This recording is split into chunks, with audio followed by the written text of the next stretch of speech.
Hi! Welcome to Joyce Tutorial. Ang topic po natin ngayon ay kung ano-ano ang requirements sa pag-aayos ng birth certificate sa Bataan General Hospital, Balanga City. Ito po ay simple guide lamang para mapadali ang inyong pagkuha at pag-process ng live birth ng inyong anak. Kasal ka man o hindi, o single parent, ay narito ang mga requirements na kailangan. Kung manganganak na ang iyong asawa, ay pumunta lamang sa admitting area or business area kung saan ay bibigyan kayo ng papel na kailangan nyong fill upan at mga requirements na dapat nyong ma-submit. Kung sino ang mag-aayos ng papel or maglalakad na nasa labas ng hospital ay siya ang magpipill up dito.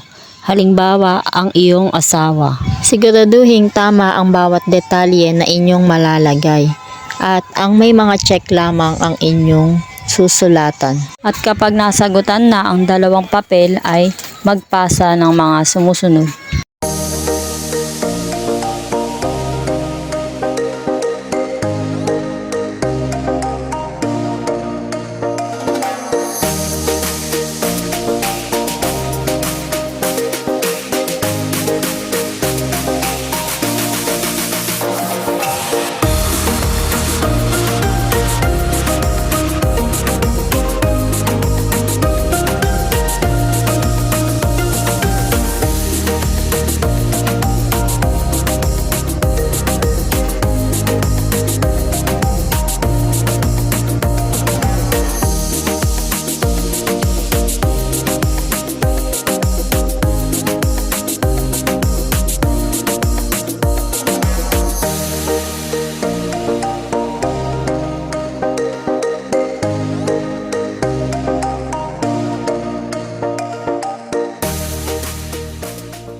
Kung minor de edad naman ang manganganak ay kailangan ng Xerox ID or Xerox copy ng ID ng kanyang guardian.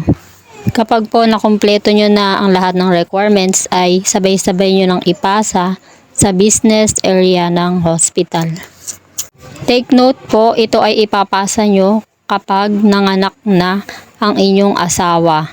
Kung hindi pa nanganganak or naka-admit pa lang ay huwag nyo munang ipasa. Hi! Welcome to Joyce Tutorial. Ang topic po natin ngayon ay kung ano-ano ang requirements sa pag-aayos ng birth certificate sa Bataan General Hospital, Balanga City.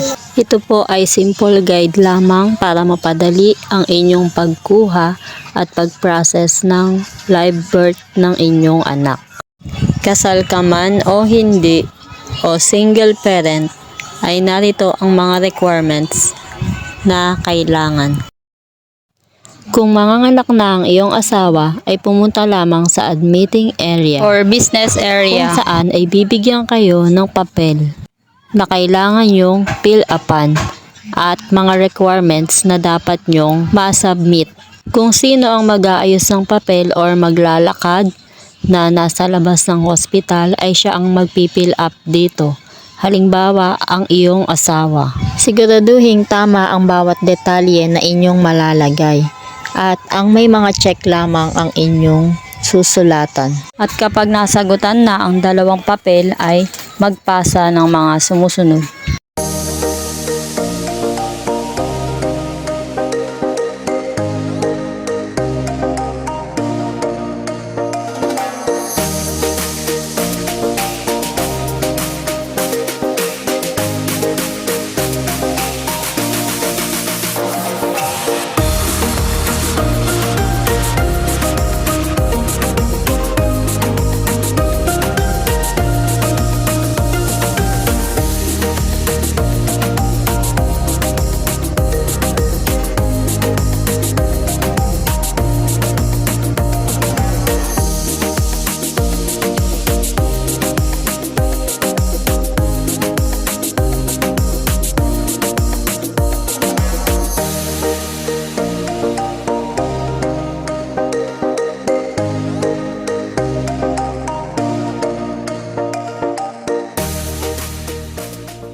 Kung minor de edad naman ang mga anak ay kailangan ng Xerox ID or Xerox copy ng ID ng kanyang guardian.